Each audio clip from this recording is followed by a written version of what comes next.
Welcome to the inaugural Mountview Prize talk. My name is Pam Fraser-Solomon, and I'm course leader for Mountview's MA in Creative Producing. We have created the Mountview Prize to celebrate trailblazers in our industry, people who inspire social change and who are inspirational to others. The Mountview Prize talk, given by the Mountview Prize recipient, is an important legacy event. The aim of these talks is to encourage conversations about significant issues impacting the cultural sector. Mountview is one of the UK's leading drama schools, and we're based here in Peckham. We are a centre of creativity and opportunity for all.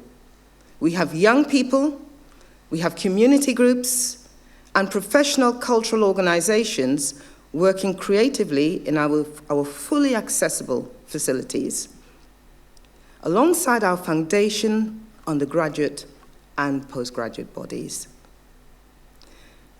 Mountview is committed to taking a proactive stand in the fight against racism, inequality and discrimination. In June 2020, we pledged to support Black and other underrepresented communities. We have instituted an action plan to change. We have stood firm with the Black Lives Matter campaign. We have focused on listening, learning, and celebrating different lived experiences. The launch of the Mountview Prize is part of that ongoing work. Today, we are here in the Mountview Theatre in Peckham to hear the first of what we plan to be an annual series of talks and provocations. We have invited the Mountview Prize winner to reflect on their career and provoke thought and debate, to offer ideas that will spur change in our history, in our industry, and in our wider society. It is my great pleasure to introduce the inaugural recipient of the Mountview Prize, Theatre Director Dawn Walton. Dawn,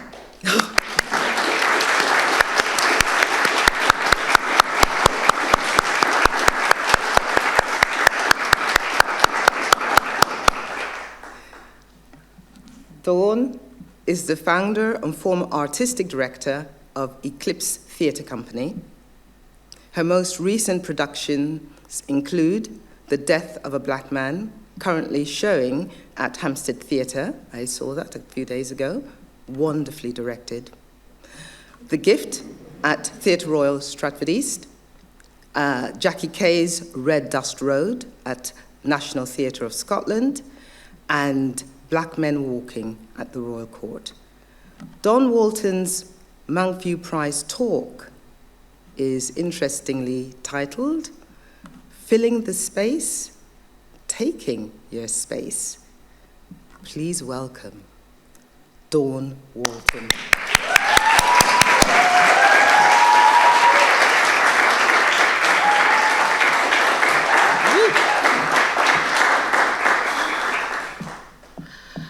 Hello, good afternoon. I need these.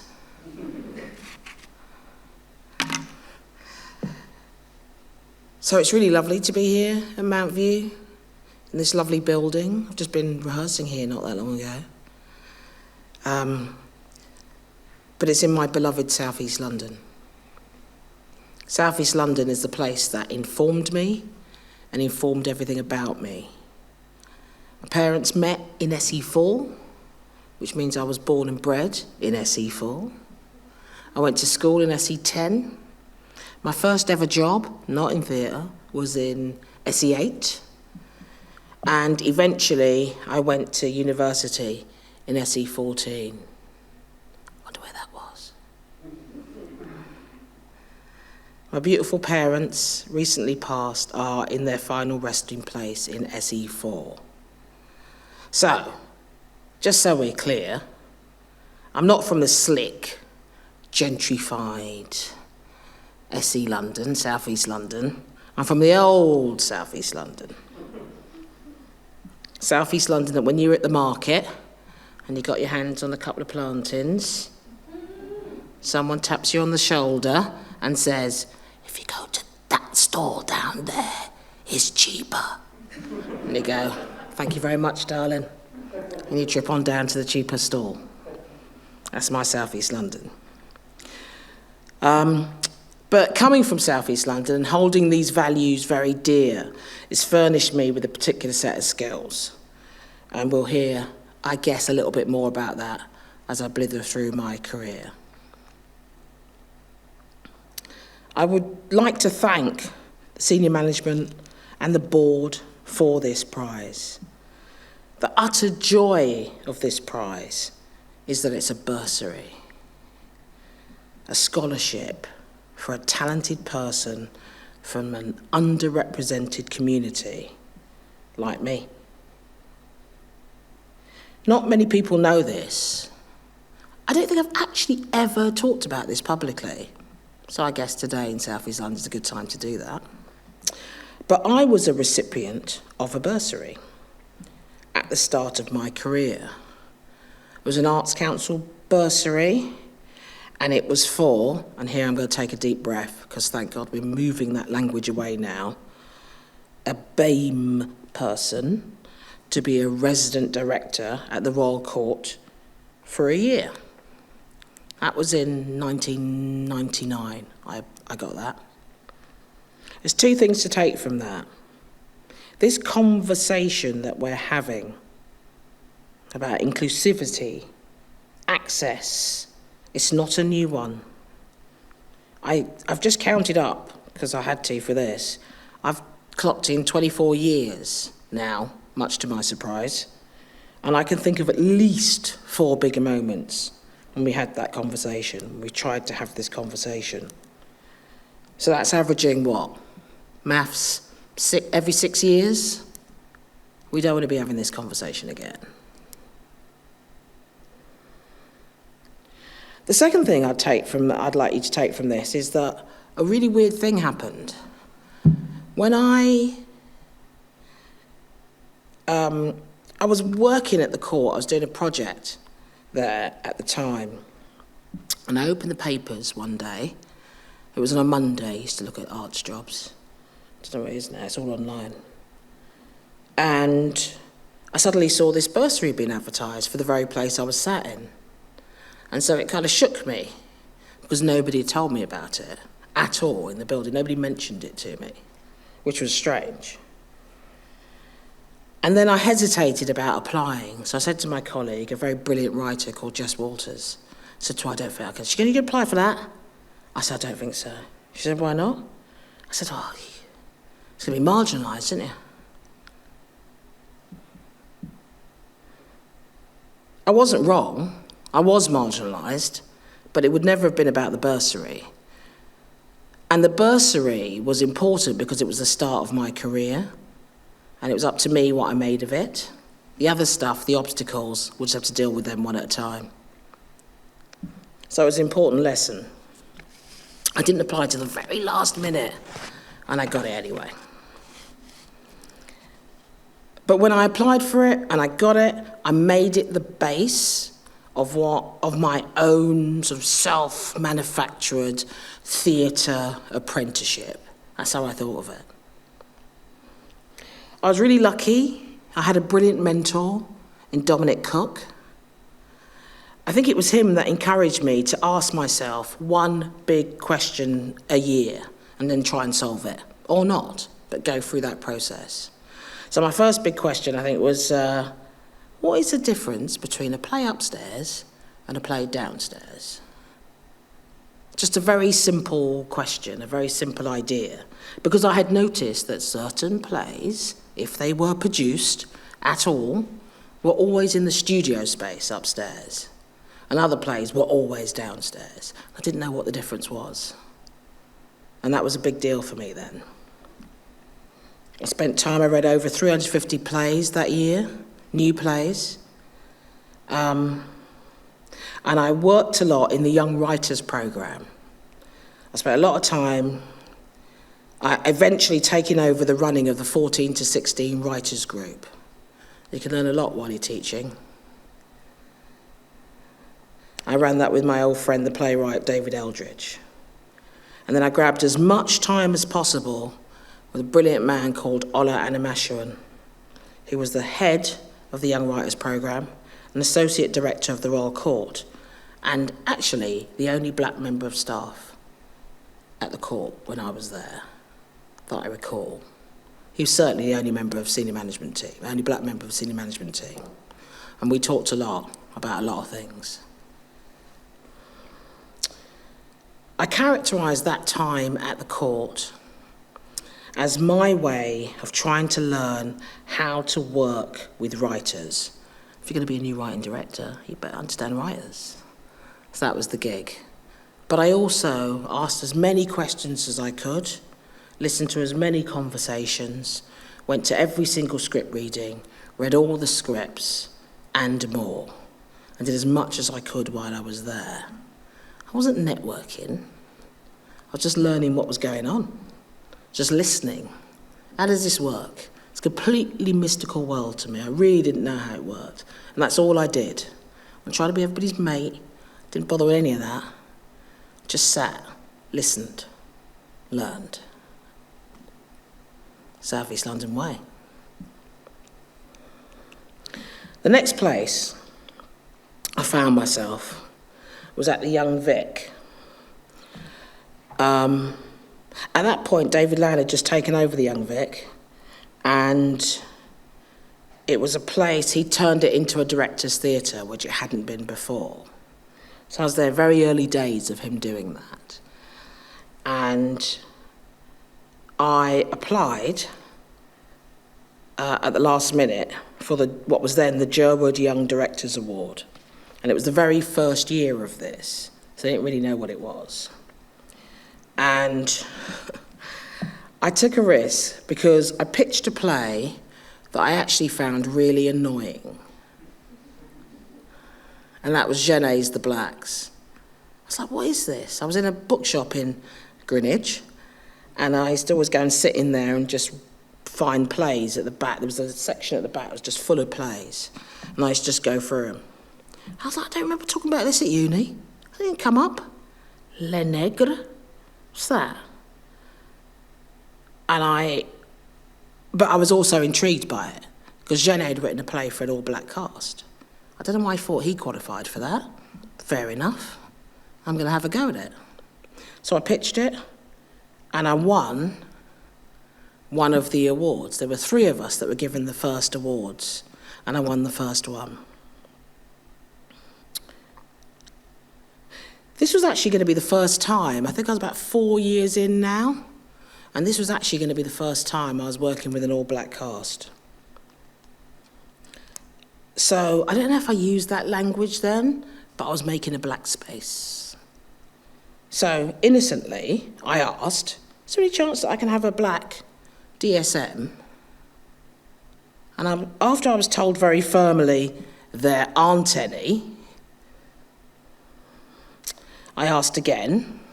Then there were tears, which kind of threw me. Then I was accused of being racist. I was like, what is this? I just asked for a black DSM. It's not that hard, is it? Is it? I don't know. And I knew there were black DSMs, because when people tell you there aren't, there definitely are. Now, credit where credit's due.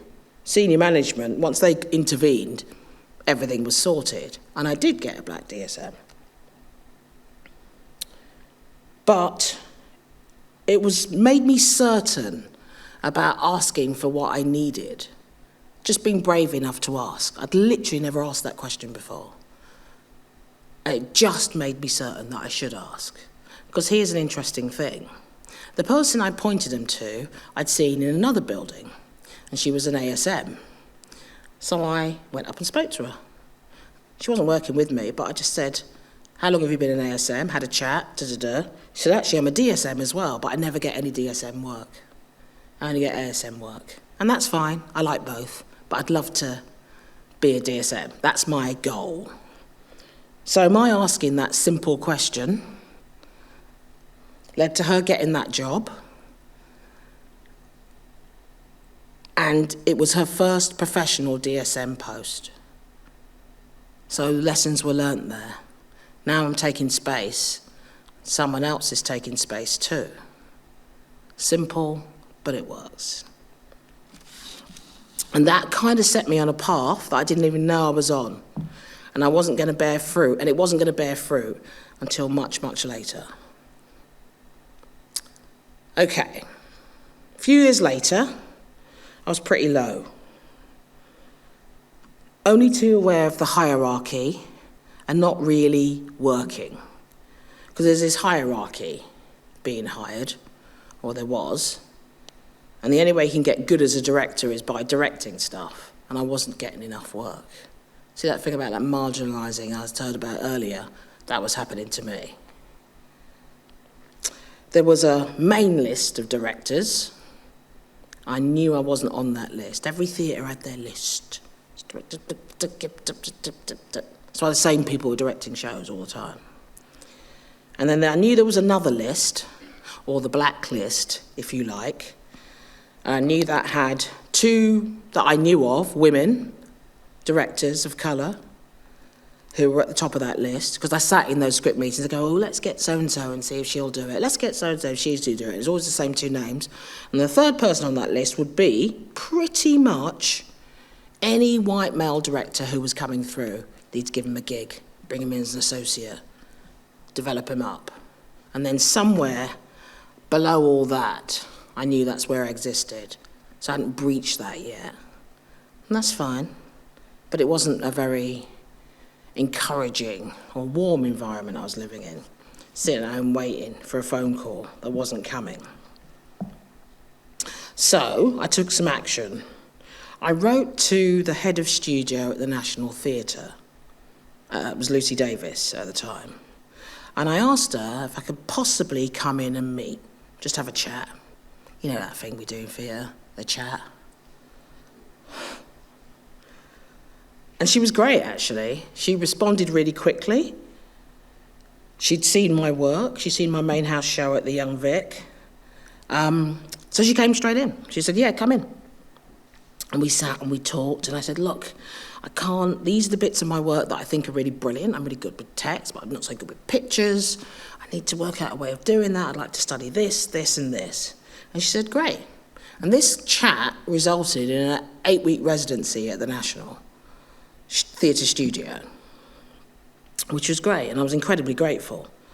But while I was there, doing my thing, doing my own selfish director thing, I got very involved in the studio because I completely loved the ethos. So I just gave a little. I saw a director one day, a young director sat next to me, and there was just tears rolling down her face while she was holding a phone, just crying. And I could hear this agent bawling her out down the phone. I took the phone off her, said to the agent, I don't think we're going to continue this conversation. Put the phone down, repaired her. She was fine, off we went. Met amazing people. And then I said to Lucy, is there any chance that I could just go to a script meeting here? I just want to hear what it's like here, because I was used to going to the ones at the court, and suddenly you're not at the court anymore. I just want to see what it's like. So she asked Nick Heitner, and he said, yeah. Great. And they didn't call it script meetings, they called them associates' lunch. So I went along to the associates' lunch, and it was something of a revelation for me. Not because of the people weren't what I was expecting. Of course, it was a room full of white men. It was cool. But actually, I wasn't staying, and I wasn't trying to become part of that world. So I suddenly found myself speaking my mind. Like my own voice, my genuine opinion, not holding it inside. But I didn't really care. I wasn't bothered. I'm not stopping. Not here anyway, I didn't think I was going to be. So I just spoke my mind. And here's a really funny thing. it was really appreciated. And it was endorsed 6 months later. So I got a phone call, and they asked me to come and do maternity cover as head of studio at the National. Do you fancy that, Dawn? No-brainer, isn't it? Yeah, I'm in. You won't be able to direct for a while. That's fine, I'll take a few months off directing, because I'm really busy.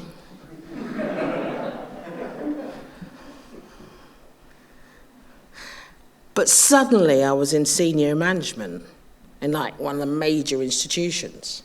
And again, I knew it wasn't forever. So I wasn't trying to stay, wasn't trying to fit in. I was just being myself. I just brought Lewisham up there. And it kind of works. People appreciate it. People play into these hierarchies. And I just refused to do it. I sort of had this kind of maverick card. And I'd just ask questions. Because these institutions are full of code. We'll talk, my favourite question I asked in a meeting, Judy who? That was my favourite question. Just get Judy. Judy who? Judy who? Oh, we're doing that code thing, Dawn? Yeah. Good. It was liberating. South East London was roaring now, and it was a very good experience. I trundled on. At the end of that time, that actual job became vacant, and I asked if I could be a director alongside, and the answer was no. So I left, because that's what you do. Don't change tact. I wasn't interested in becoming a very good administrator or a very good manager of an institution. I was interested in becoming a director, so I stayed on track. So I went back out into the freelance world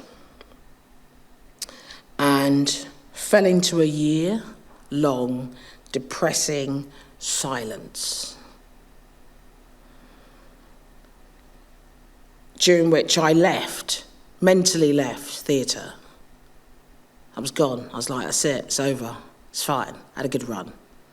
And then I started, just as I was starting to prep myself for non-art jobs, interviews, I got a call. Come to Yorkshire and direct this play. Excellent. Read the play, wasn't great, but loved the writer and really wanted to work with that writer for some time. So I was ready to do the development work that we were both going to do.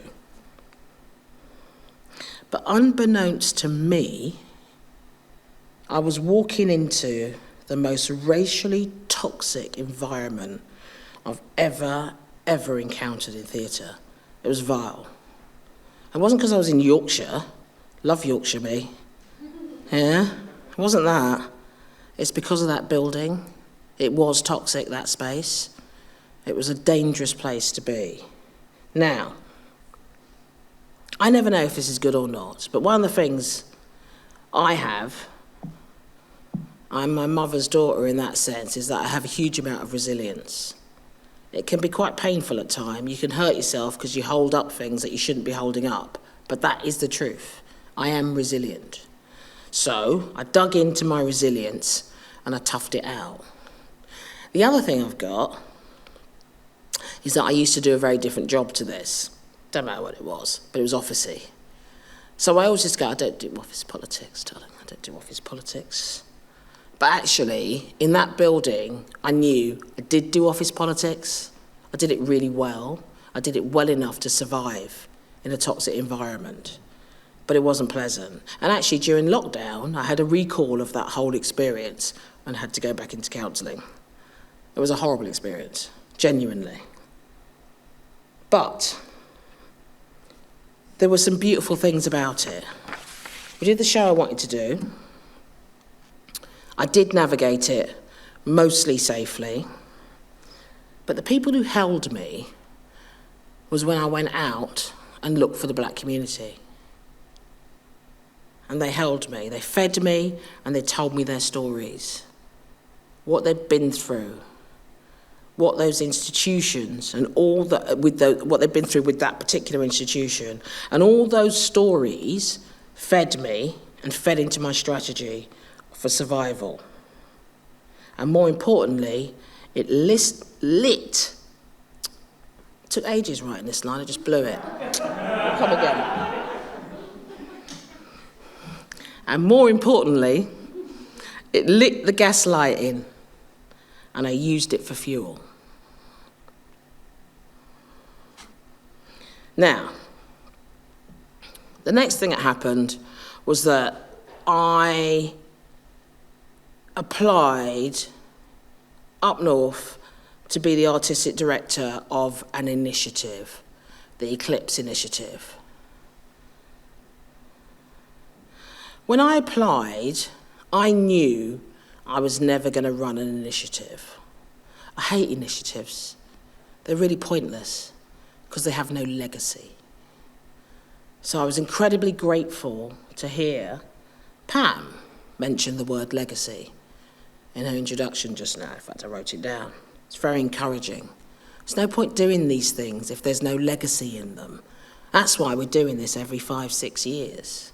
Yeah? So I'm very loud about initiatives.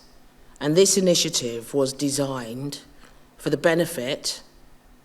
It was well-meaning, but it was designed, and the people who definitely weren't benefiting from this initiative that was about black work was black artists.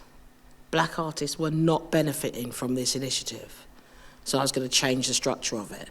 Buildings were benefiting, getting lots of ticks, feeling very good about themselves. But actually, it wasn't doing anything. It wasn't changing anything. It was just keeping everything the same. So, the first thing I did was I attempted to change it. And the initiative wasn't up for it. So, I did it, I smiled, and I left.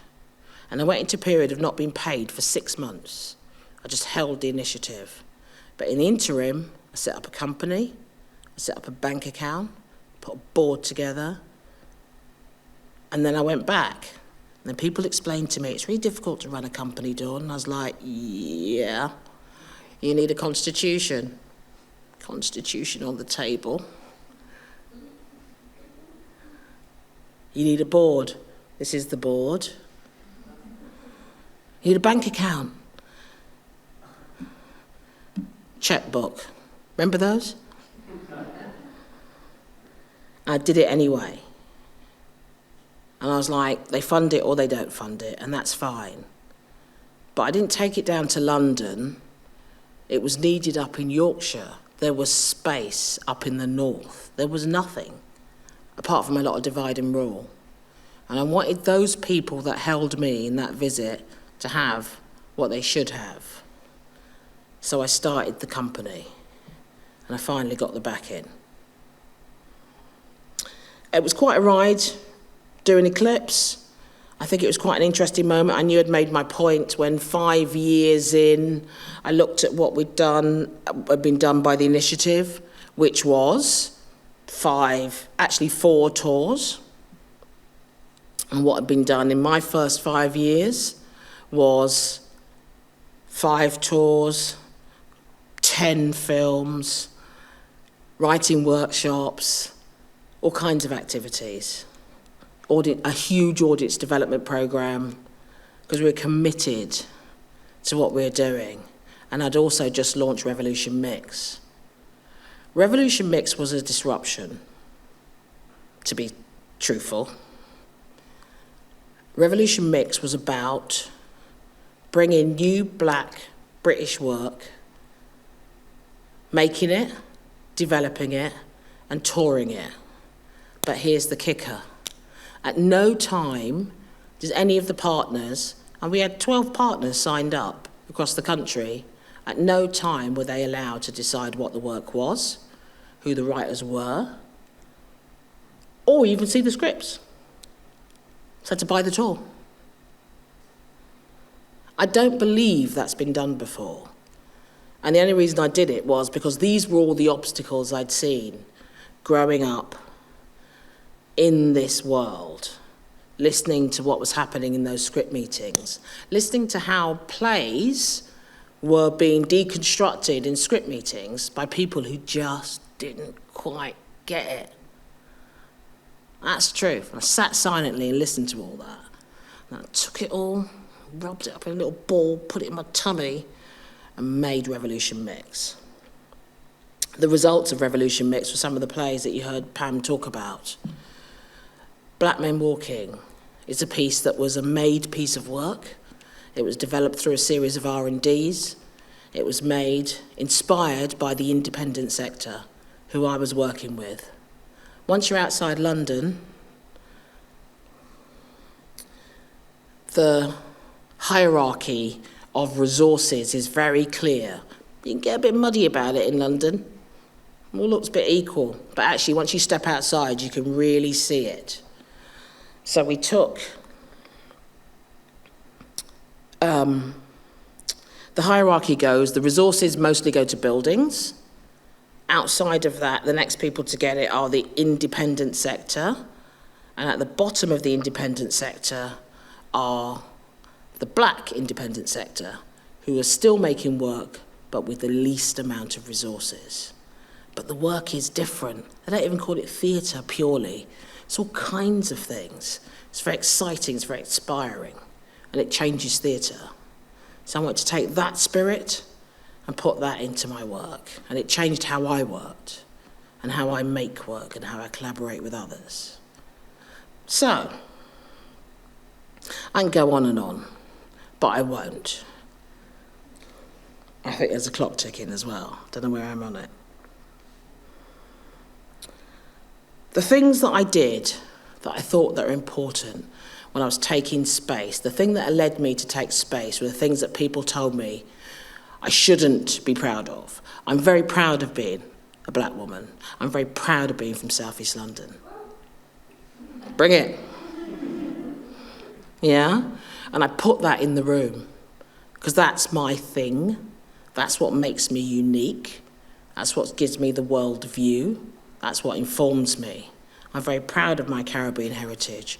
I'm very proud of the fact that I love fusion. All those things, I brought them with me. Didn't hide them in a bushel, didn't try and change them. I put them at the front and I put them in the space. I took the space. Sometimes people were not very happy about it, but that's all right. Yeah? Be yourself. Step forward. Dare yourself to say the most stupid thing. The other thing that's really happy is that makes me really happy is that being a working class girl, coming from a working class background, is I know how to turn a penny. Do you know what I mean? You don't waste things. You make it work.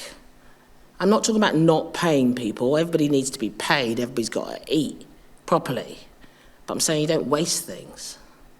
Yeah, you get it done. That's part of me, and I bring that to my work.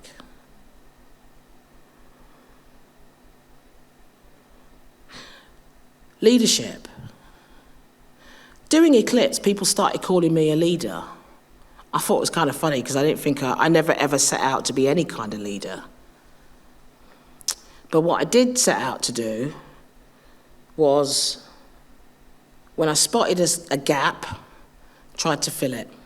If I thought I could fill it, I tried to fill it. That's what I did. Make sure I have the skills, or I know who to call.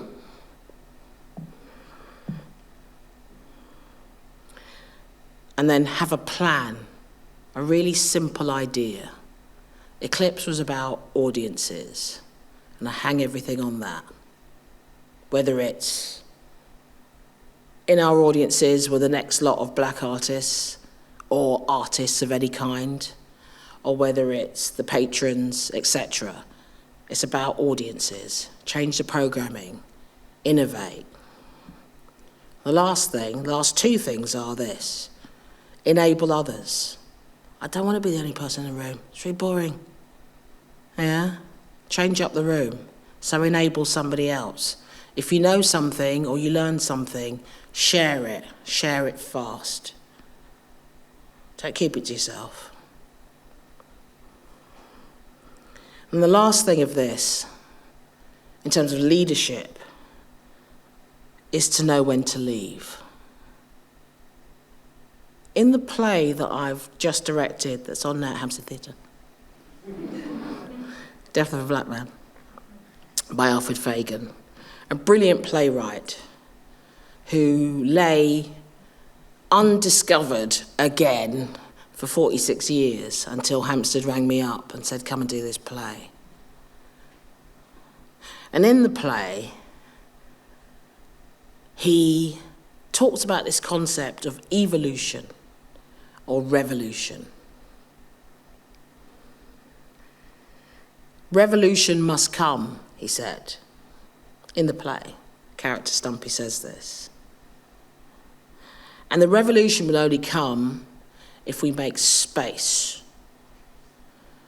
and take space. I'm really fascinated about leadership that doesn't know when to leave and does know when to leave. That's always a dichotomy. I think that we have leaders who stay and stay and stay. 10 years and out, that's where I'm at. It's good. You can do a lot in an institution or with a company in 10 years. Set yourself 10 years. You're not planning on staying forever. Be really bold and then move. Let the next ones come. They're more appropriate. I don't spend time trying to change the language because I used to say this 20 years ago. Move on. You got time to do other stuff. You got skills. Move on. Let the next lot come in. That's my provocation. My provocation to those who are not in those leadership positions are, take your space. Thank you.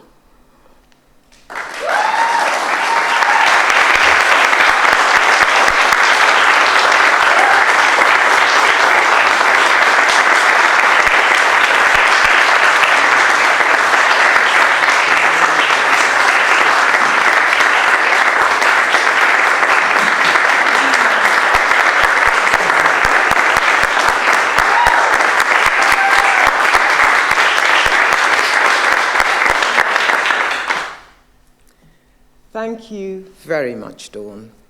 Your talk was insightful and humbling. You covered some big, relevant themes, themes that I think we should definitely take forward. Thank you. I'm sure Dawn's talk has provoked many questions. Does anyone have a question for Dawn? Yes, brilliant. Just one little bit of house business. For the purpose of the recording, I'll repeat the question. Did I see you wave a hand? Yeah. It was a pencil, wasn't it? Yeah. I was going to say, so in your initial demarcation, you thought, no, this is what you are going to do, and you remained steadfast in your focus. And you said you were quite resilient in that. What were the kind of foundations that gave you that kind of resilience to say, you know what, I can do this, and push through to get to a brighter future? So the question, Dawn, what was the foundation that your resilience was built on to give you the courage to keep pushing through? Is that a summary of your question? One of my friends is a playwright. Well, I've got lots of friends who are playwrights. One of my friends is a playwright and says that you, in a way, lots of playwrights kind of write the same play over and over again in different ways. What I discovered as a director is that I direct the same plays. They have different forms, but at the base of my work is family. So, I proved on about South East London. It's no joke thing. I'm real. Yeah. The base is my family. Those values are where I learnt those things. So that's what gives me the courage, you know. the daughter of Monica and Selwyn, knows to keep going and knows to put things in place around them. So I'm not sure if this is catching me. Can you hear me? Knows to put things around them that will help them when you're hitting those obstacles. But also, I'm not shy to pick up a phone. And I'm not shy if I go to an institution or I'm working, wherever I'm working, and somebody does something interesting, and I go, you're going to be my mentor for a bit. And then you learn. I made Nick Starr my mentor for a little while. Dominic Cook was my mentor. People are just really good. Roxana Silbert. I asked them. It's interesting that people are quite often prepared to answer difficult questions or help you with some advice. We're quite vain directors. We quite like talking about ourselves, to be honest, talking about our work, to be truthful. So ask, and someone will tell you. Make a call, and someone will tell you themselves, or they'll tell you someone you can call. That's what got me through it. Deep down beyond that, the model, the core, the fundamental core, and you say the most fundamental, that family, was that core structure of the family there that also fueled the strength that you had to step forward? I think so. I think, my parents were Would you mind repeating a little bit of that question for the recording? Yeah, of course. Deep down, you want to know what my core is, really, what is there in the family. I think my family are my strength. One, they keep my feet on the ground, so there's no highfalutin around them, which is useful for me at times. But also, we talked about things when we were kids. We sat round the table and talked about stuff. At dinner was the time when we discussed things intergenerationally. So while my parents would probably hate me calling myself working class because they feel like they worked really hard for me not to be working class, and I always just held on to it. They want me to be middle class, and I just can't. It's about values for me. And that's where I learnt those things. That's where I learnt not to ask for things I can't have, to be realistic, but also know that it doesn't hurt to ask. My mum, to get me into good school, my mum talked to a lot of people to find out what the good schools were. Does anyone else have a question? That was a few. No question, maybe a follow-up. Are you a woman of faith? No, I describe... Again, so you want to know if I'm a woman of faith? No, not specifically. This is disrespectful. I don't mean to be as disrespectful as it sounds, but I describe myself as a recovering Catholic. It didn't help me. But maybe it will one day. Another question? Yeah, okay. In terms of your creative influences, and you said, the company was based again, but what were the influences outside? But the thing is, I always think creativity is a space where, you bring opposing things together to create this a new understanding. Mm-hmm. So, what were the spaces that were contrasting that fueled your creative kind of endeavours? My creative... For the recording, the question is, it's about the creative spaces and the contrasting creative spaces. Okay. Well, really briefly, my creative influences are broad. Musically, I was a two-tone girl one night, and the next night I was a sort of post-punk girl. Do you know what I mean? It just moved. I moved through different circles. I didn't have any one particular thing. I liked lots of things. I talked earlier about liking fusion, and I do like those fusions. I was inspired by a beautiful piece of football. I'm a football fan, as I am by a beautiful piece of music, or a great piece of art, or a Jacob Lawrence painting, or there's lots of different things. So I can't say any one thing. If I feel it, I'm going to stay there and be in it. Okay, so you'd say that it was your eclectic nature that opened it up? I think I tried everything. I mean, I went to, a convent grammar school. So, at 11, I was suddenly being exposed to Xerxes and marathon and all that sort of stuff. Do you know what I mean? So you kind of had to embrace that at the same time as go home and watch, Play for Today and Crossroads. Yeah. I mean, that's the reality of it. It's all culture as far as I'm concerned, and that's what I watched and engaged with. Matt, can you see anyone with their hands up? There's a hand over there. There's a hand over there. What or where is your next space? What is my next space? And where? I think I'm going Greek next, which I've literally never done before. So I'm in the middle of fusing what's going on in the world today with a Greek tragedy, which is nice, because I just told you about the times I didn't get any calls, and I seem to be I've had a few calls recently, whatever that is. This hand here, look. Oh, somebody up there. Oh, yes. So I've got this light in my eyes. So. I was wondering if you could talk a little bit more about, because it seems your career has been inspired a lot of the times from what you said with the relation between revolution and evolution. Yes.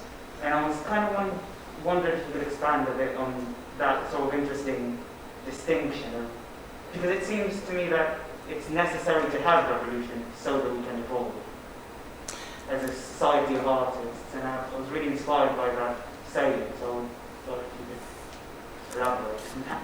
So, evolution... Could you repeat Yes. the question? So you really you're really asking me about whether, what the distinction is between evolution and revolution, in terms of my career specifically, or in terms of my work? Okay.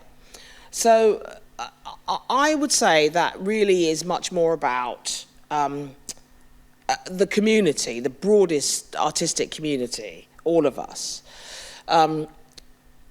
That in theatre, we talk about change and examining life, and we sort of plinky-plonky along a little bit.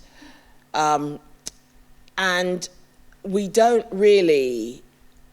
It might be because of resources, it's because there's a risk factor always attached to everything. We don't take those big chances. So I talked about a question quite early on that I asked myself is, why were certain plays in the studio space and why other plays were in the bigger spaces? That's a really good example of this. So there's a perception that certain work won't have a big enough audience, so you might have to put it in a smaller space and reduce your risk on it, or have it on for one night only and pack all that very small audience into one night, and that's it. It's simply not true. That's a perception, and that's about risk being applied to certain type works. And by certain type works, I'm really specifically talking about black work here. And new work, generally. So that happens. But actually, if you explode it and you put that work on now, as we are doing now because of a pandemic, we're actually in socially distant spaces, and that same work is in big spaces, and funnily enough, it works. And that's the revolution, and that was brought on by a pandemic. But we can apply that thinking all the way through and be creative and do that. So when I was touring, I was a national touring company, and actually people would actually ask me to bring middle-scale work into their theatre for one night only.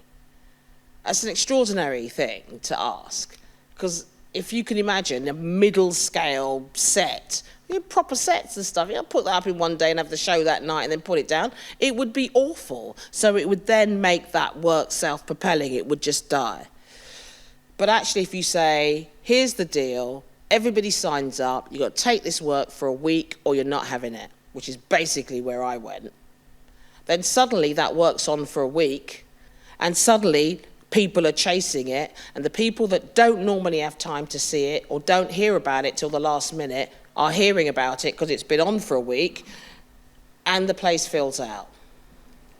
But this is the other thing that you never expected, was that when we toured that way, not only were we getting hard-to-reach audiences who generally don't come into those spaces, but we're also bringing in, at the other end of the marketing scale, what they call experience seekers, which are people that have money, that go to the theatre regularly, but they just don't want to see what their local theatre's got on. They don't want to see another Panto. They don't want to see another Shakespeare. No disrespect to either of those things. It's just not their jam. They want to see something new that they'd never seen before. So we got people from both ends. That's the revolution. You're welcome. How are we doing for time? Oh, brilliant. I was really taken by this idea of asking yourself one question, and I wondered what your one question is this year. Ah.